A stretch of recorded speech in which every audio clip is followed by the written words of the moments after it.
Hello, hello, hello. I am back. Thank you so much for being here. Thanks for your patience in me taking my time, figuring my things out, slowing down. Yeah, I appreciate it. So today's episode is all about Jupiter and Gemini, which is beginning on May 25th and lasting about a year. Jupiter usually spends about a year in each sign, sometimes a bit longer with retrogrades and things like that.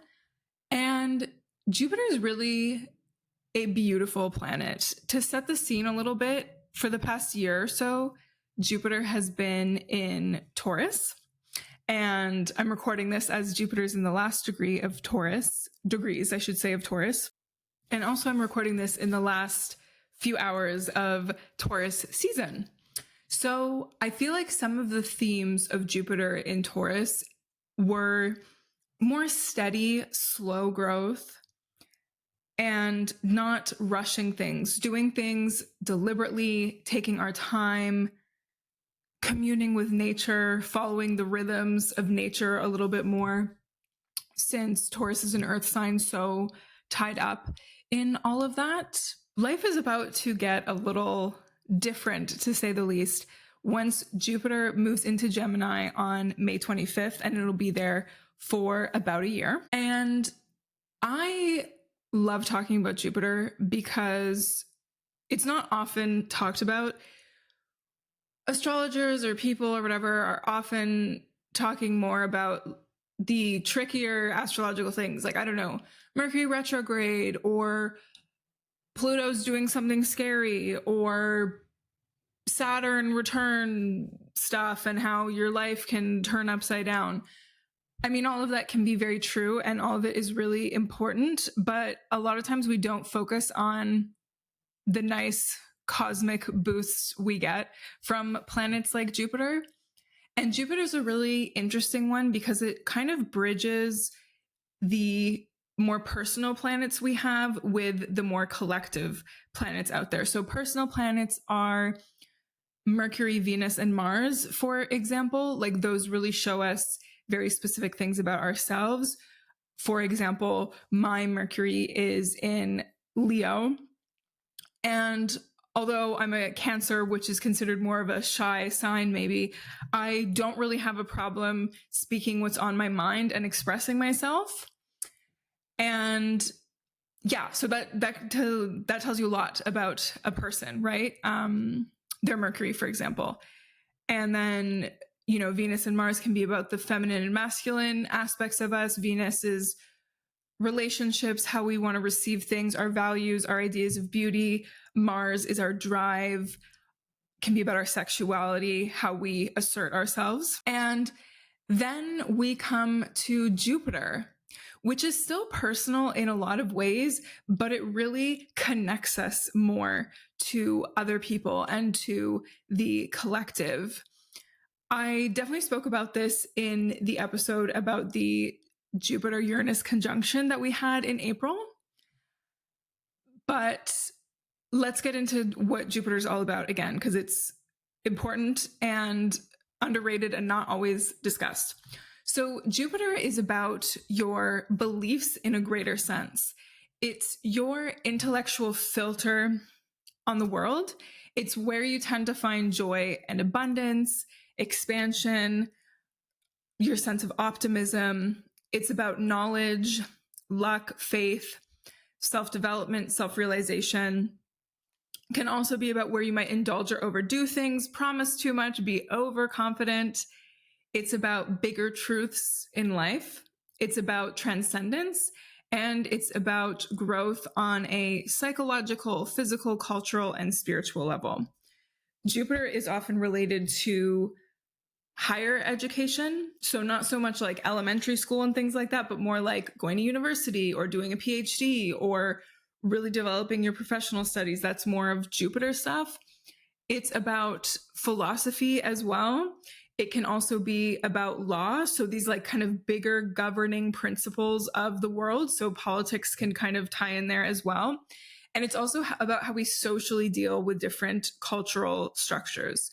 So again, it's bridging the gap between personal and more collective. And I think our beliefs, because Jupiter has to do with beliefs, it sort of makes sense, right? Because our beliefs can be personal to us, but also inform how we are going to interact with the world.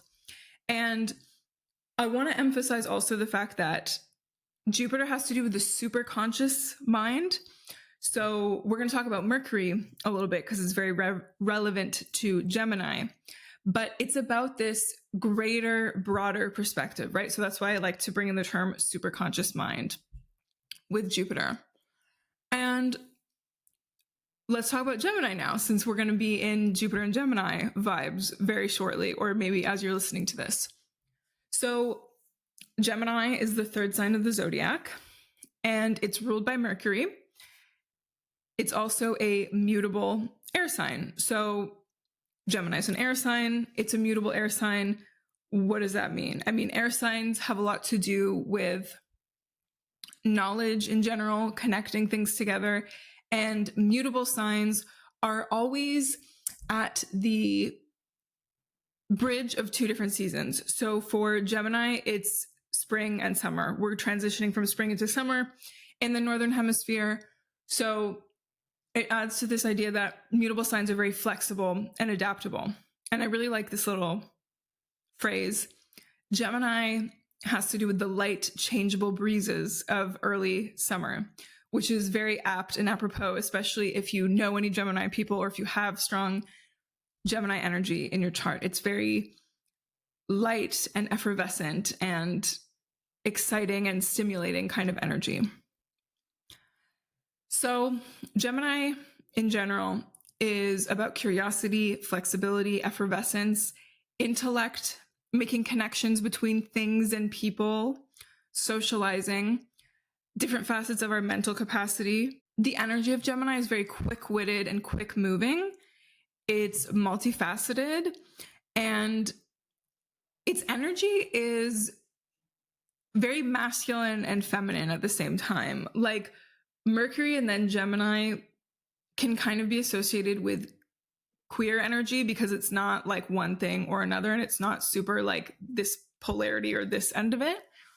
And it's symbolized by twins. So, I mean, the classic like Gemini stereotype is like split personality, two-faced, whatever, but it's more this idea of like being multifaceted.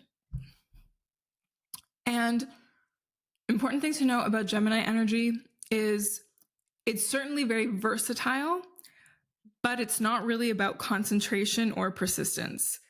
Taurus, for example, definitely has more concentration and persistence, which may have been very helpful for us during this Jupiter and Taurus period to focus on certain things.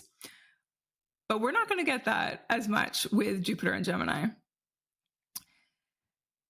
This mercurial Gemini energy has a bit of a trickster element to it, which is something to be aware of.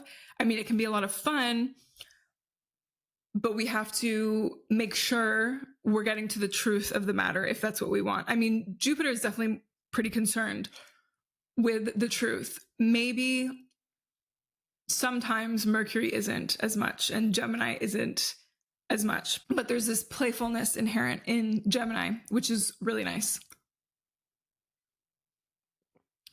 Mercury and Gemini also have to do with commerce, the exchange of ideas, and Gemini is associated with the third house in astrology, which has a lot to do with our local community, neighbors, and also aspects of our family, but more like siblings, cousins, and extended family, not like our parents. So that's also something to think about during this Jupiter and Gemini time.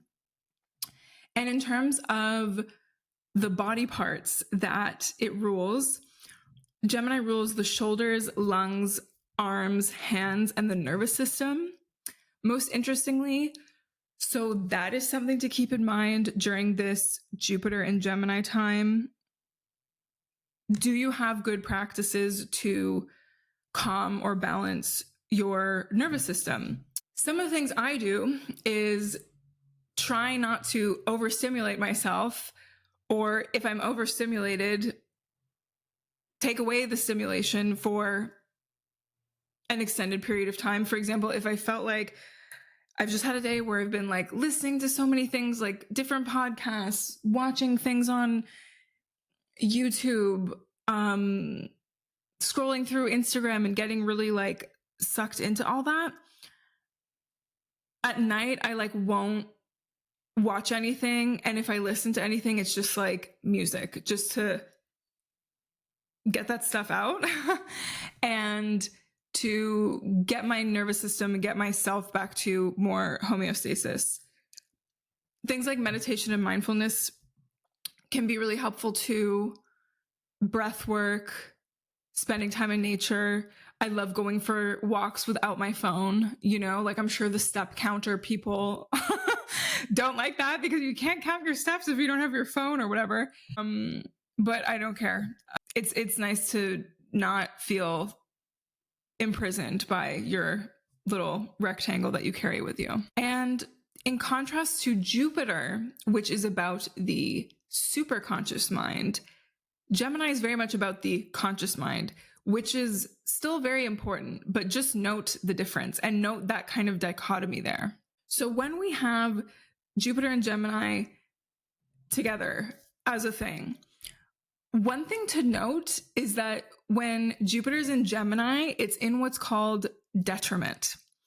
And this is because Jupiter's home is Sagittarius, because Jupiter's the ruler of Sagittarius. And Sagittarius is the opposite sign of Gemini. So Jupiter's favorite place is Sagittarius, meaning Jupiter's least favorite place is Gemini. That's something to keep in mind. It's not its favorite place to be or its most effective, okay? But one thing we know for sure is that things are definitely going to speed up in this year, starting on May 25th. So if you felt like things are a bit slow, if certain things are like dragging their feet kind of in your life, I'm sure that's going to change for you quite soon. So again, a little Jupiter and Taurus recap. It was so much about slow growth and changes in our financial system and agriculture, nature, stuff like that. And we definitely had some sudden changes in those areas, especially because Uranus has also been in Taurus. So that's something to keep in mind. So Jupiter and Taurus happened from May 16th, 2023 to May 25th, 2024. And then our Jupiter and Gemini dates are going to be May 25th, 2024 to June 9th, 2025. So again, we have about a year of each Jupiter sign extravaganza.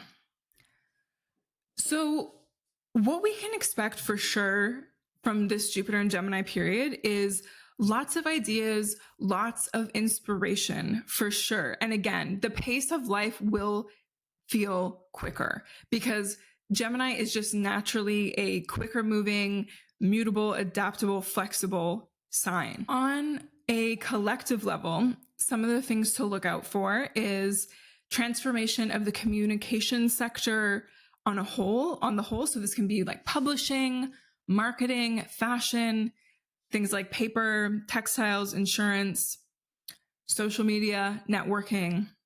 Let's see how all of that communication stuff is going to transform and expand. Are certain things going to be taken to an extreme? You know, I'm curious, especially because Pluto's in Aquarius, right? Which I've talked about on previous episodes. Pluto's in Aquarius, which is going to change a lot of things for the collective, especially when it comes to technology. I'm curious to see how Jupiter and Gemini is also going to interact with that, is also going to come into the mix. Like, how is this going to transform things like AI, which I've said many times on the podcast that I don't like very much, but that's just me. We can talk about that another time if you want. But on a personal level, the ways that we can really tap into this Jupiter and Gemini energy is we can focus on ways of expanding how new things do you want to learn, right? how can you exchange information with other people, learn, grow, pick up new things? Your wit and curiosity can be the thing that helps you attract opportunities, good fortune, good vibes, nice things. And it's also a really good time for research as well.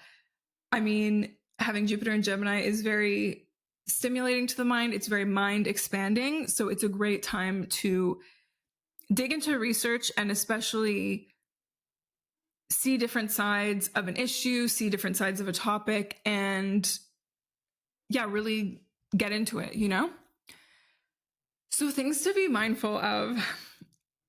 One thing I'm interested in seeing is how we're going to collectively deal with information overload, which I think is already something that's very, very front of mind, because in 2024, if you have a smartphone, which most people do, if you're listening to this, you probably do, or you have access to some kind of technology, we can access what feels like infinite information, infinite sources, infinite opinions of people, etc. And I'm sure some of you, at least occasionally, feels like it's just too much, like too much information, like brain shutting down, like not working. And I know that sometimes we can seek out information or stimulation as a way of like numbing ourselves. And of course, we need to zone out once in a while and just like be entertained. But I know for me, sometimes it's almost like a reflex to just like open up Instagram and go through stories, or like open up Reddit or open up like whatever news website, and just like take in the stuff. So it's really important to cultivate good boundaries when it comes to what you're taking in. Don't just be a completely open vessel. Like obviously we want to be open-minded, but we know when there's too much coming in, right? When we need to put good filters on stuff. And Jupiter is our intellectual filter. So let's not forget that, right? It's not just like it can overdo things, but we also have the capacity to be like, this is okay. This much information is okay for me today. Stop. Blah. Other things to be mindful of during this Jupiter and Gemini time is too many ideas without a plan to actually execute them. That's going to be one. Gossip, because we're dealing with an expansion of the exchange of information. So there are going to be some extra gossiping there, which might not be great. Also indecision. So not being able to decide on things because it's like, oh, well, there's this option and that option and that option.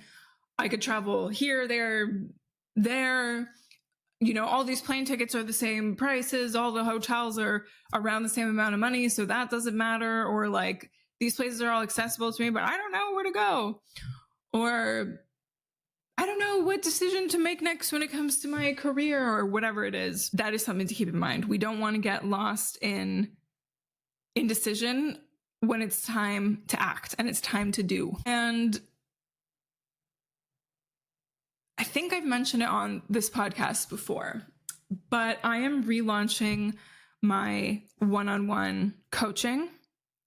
And this is going to be a new container called Reclaim, Activate, Flow. And in it, there is always a focus on what is energetically correct for you and therefore what makes sense for you to focus on at a given time. So working with me in this way is going to be really helpful, especially in this upcoming year that could sometimes feel really overwhelming or really like, oh my God, I have like 5 ideas of like things I want to start or things I want to do. I can be there to help you figure out what are the things to prioritize and what is actually going to move the needle, because that is what I am so big on. Because we can listen to whoever social media experts, career experts, motivational speakers, whatever, that are saying 50 different things. And I mean, imagine trying to take all of the advice, even if it's very good, well-intentioned advice. It's just not okay. It's just not going to be helpful to do that, right? We need to narrow down what is correct for you, what your soul wants to take on in this lifetime. We want to leverage the energies that are already personally present for you rather than swimming against the current. It is so much nicer to be in your little inflatable donut and float downstream instead of trying to swim against the current, Way easier, way easier. Sounds way nicer to do that. So if you're interested in that, I'm opening up 3 spots for the beta round, which are going to be at a huge discount, and before I officially launch, and then the price will double for sure. So really looking forward to that. There is a link to schedule a free 30-minute call with me in the show notes of this episode. So wherever you're listening, go to the episode page, scroll, and you'll see the link for Reclaim, Activate, Flow. And I'm very excited to see some of you in there and get started and dig into it all. Okay, so let's talk about the last time Jupiter was in Gemini for context. So it's about every 12 years, right, that we come back to the Jupiter sign that we've been in. The last time was from June 11th, 2012 to June 25th, 2013. So rewind a little bit and see what was happening for you around then. For me, it was a huge time of transformation. Huge. This was going into my last year of university. And I really do remember feeling like life was speeding up, and that I was like, okay, what's happening next? What am I doing? Do I want to do this or that? Definitely remember feeling overwhelmed by things, and definitely remember doing some crazy things. And one of them was, with a few friends, I went on a road trip to Detroit to go to Movement Festival. And to be completely honest, that weekend was probably the closest thing to a bender I've ever experienced in my life.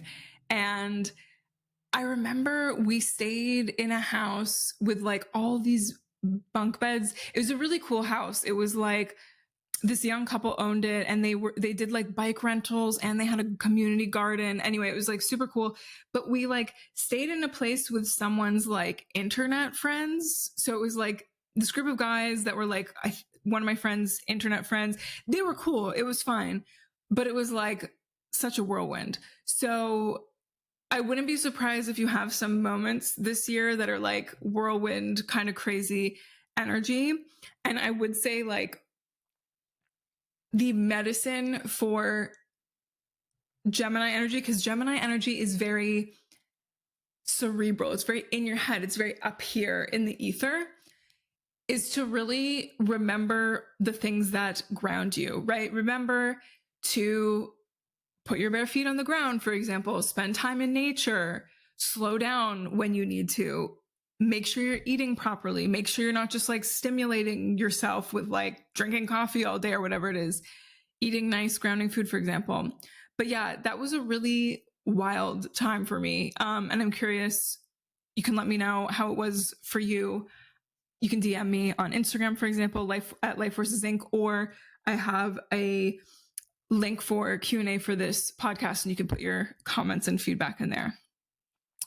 So let's now talk about how Jupiter in Gemini is going to affect each rising sign over the course of this next year. And as a reminder, okay, so as I'm going through each rising sign, think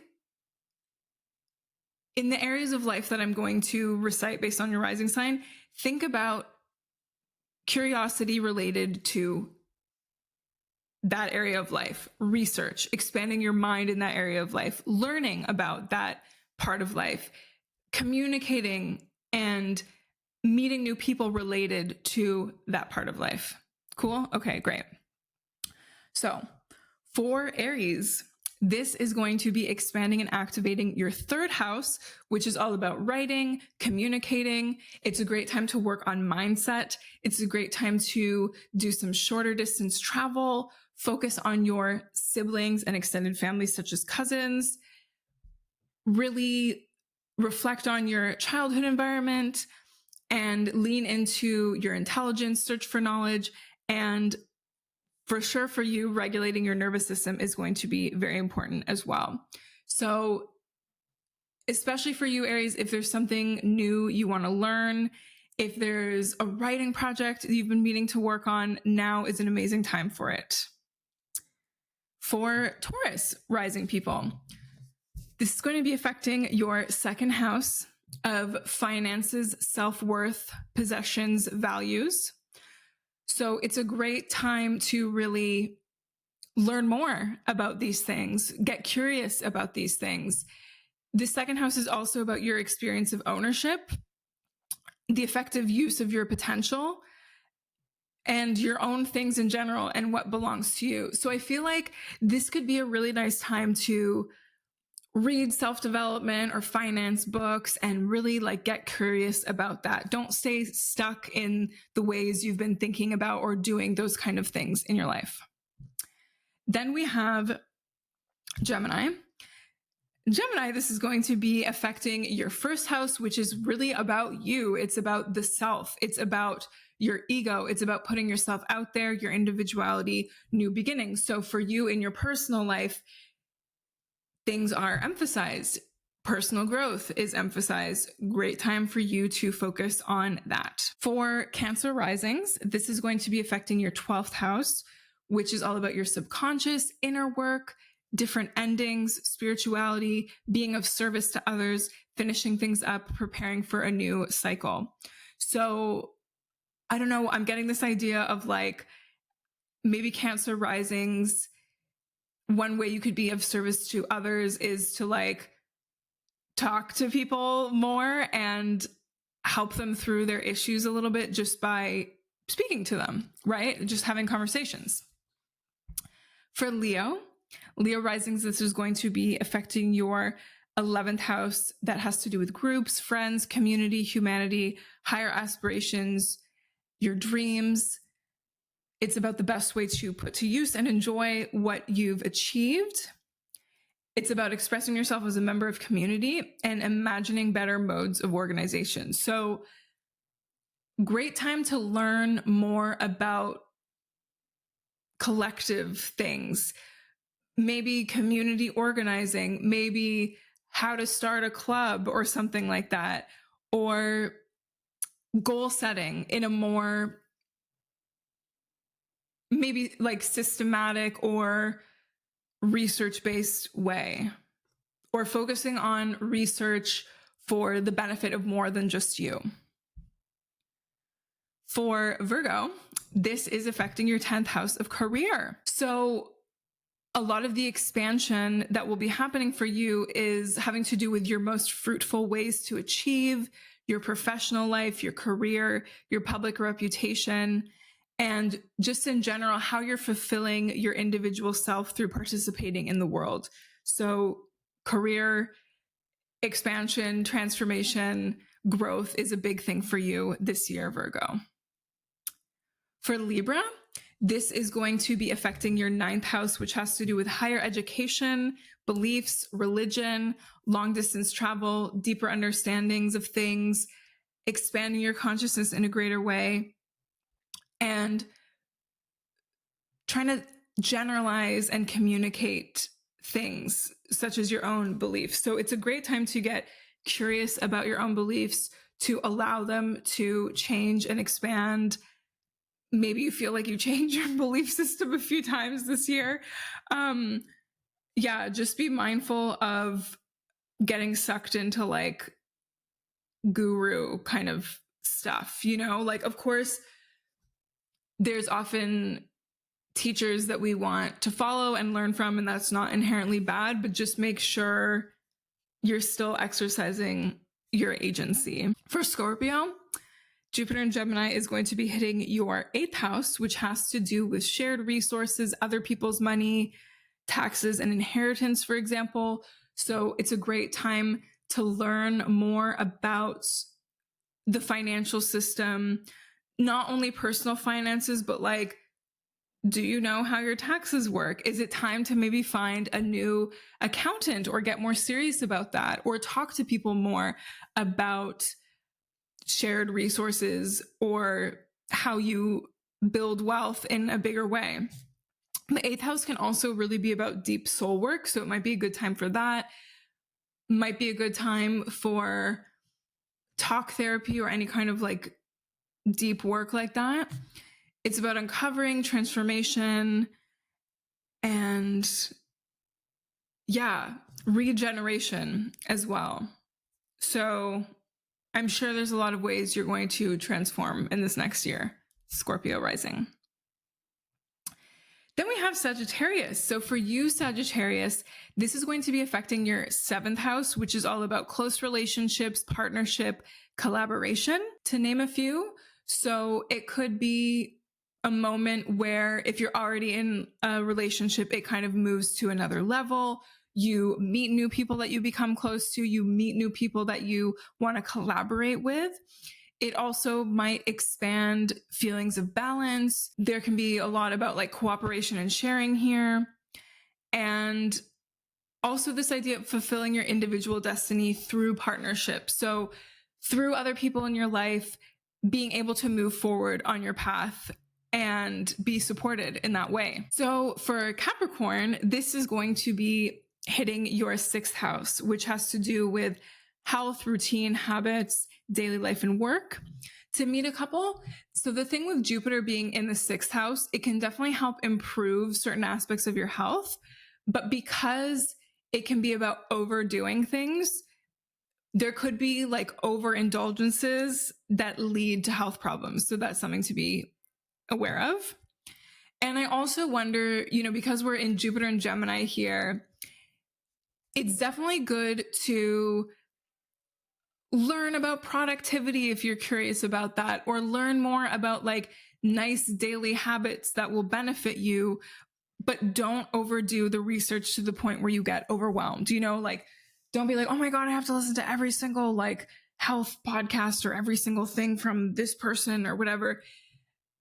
Know when enough is enough and have boundaries there so you don't overdo it. Yeah. And the 6th house can also have to do with this idea of service and discipleship. So think about like what greater causes you want to devote yourself to. That can be another thing here. For Aquarius, this Jupiter and Gemini time is going to really expand your creativity. Things to do with children can be on the forefront. So maybe that's inner child. Maybe that's, I don't know, thinking about starting a family or doing something with children. It's also about play, fun, self-expression, maybe some love affairs, flirting. Acting from your innermost nature in general is going to be a big one. And exteriorizing your own power and actually putting it to use. So again, here, it could be that you get a lot of creative inspiration, but make sure you have a period of like editing things. Like, okay, I can't do these 5 things at once. Let's start with 1 or 2, for example. Or like, I can see if the romance aspect comes into play, there just being like a lot of flirting to the point where you might forget other important things in life. I don't know. 5th house can also be about like games and gambling. So something to be mindful of if you're like prone to getting into that kind of stuff. Like, let's not develop an gambling addiction this year, Aquarius. Okay. And finally, Pisces, this is going to be expanding your 4th house of home, family, ancestors, roots, your inner foundations. So it's a great time to maybe learn more about your family, research your family or your ancestors, focus on those familial connections in general, or just like do things that improve your home, or maybe you're thinking about moving to a new place. This is I can picture like Pisces rising people like making the Pinterest boards, going on real estate websites, getting really excited, like looking for a new place to live. Could be about that. But in a more abstract way, the fourth house is really about the integration of your personality. So it's really important here to lean into and expand on who you are fundamentally, who you are when no one else is watching, when you don't have to perform for other people. So really focus on your innermost self here, Pisces, for the next year while Jupiter is in Gemini.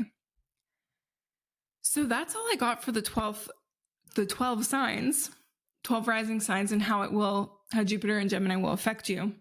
If you want to dive deeper and master your personal astrology, reclaim, activate, flow, baby.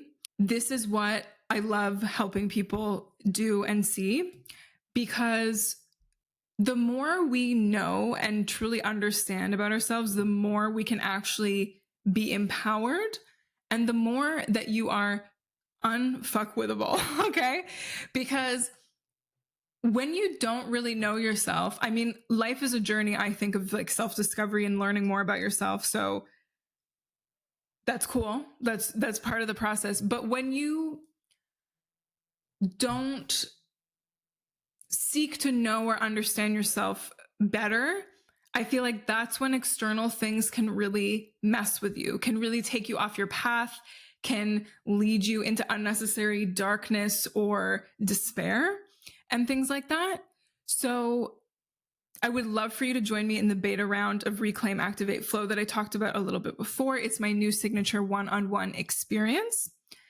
And it's all about reclaiming your energy, reclaiming who you truly are, being able to activate it in a way that feels good for you, and flow with life in your highest expression of self so that you have more impact and that you can live life from a more abundant place rather than from not enoughness. Because also, when you don't really know yourself, when you don't really know what you're here for, it's really easy to think that you're not enough, but that's not true, because you're enough exactly as you are. And you've already been given everything you need to succeed. It's just about remembering that. It's just about rediscovering all that. It's just about tapping into that, but it's already there. It's not about changing 50 things about yourself and feeling like it's a struggle. Like, it can be fun, right? It can be fun to be on this journey and to feel like every day is more and more magical. Yeah. So that's all I got. I'm really happy to be back, and I'm looking forward to the upcoming episodes I have planned. I am hoping to get an episode out next week. I am traveling. So yeah, I'm on a roll. So if I can record another one today, we'll be Gucci. But I love you all so much. Don't forget, you can also read, I have 2 monthly forecasts every single month. One is with Aura Collective, and that is our horoscopes, holistic horoscopes that come out every single month. And it has a general overview of the month, and also by rising sign, what to expect. So that's a great thing, great resource to look into. You can find those on the Aura Collective app or at auracollective.com. And then also for Leave or Leavely, I'm sorry, I still don't know how to pronounce it. If you go to my Instagram, also Life Forces Inc., you can find it there. But I do a monthly Cosmic Insights for Conscious Business, which gives you some days of the month to leverage for different things like networking or creative stuff or strategizing. That's really fun too. So those are 2 great free resources that I have. But other than that, the way to work with me right now is in the beta round of Reclaim, Activate, Flow. And you can sign up for a free 30-minute call to see if it's a good fit for you right now in the link in the show notes. or go to my website. I'm looking forward to connecting with some of you there. And because it's a beta round, it'll be like at least half off of the regular price when I launch. So it's a great time to get in. Great time for transformation. Gemini season is, especially with Jupiter and Gemini now. So yeah, thank you so much for listening and see you soon.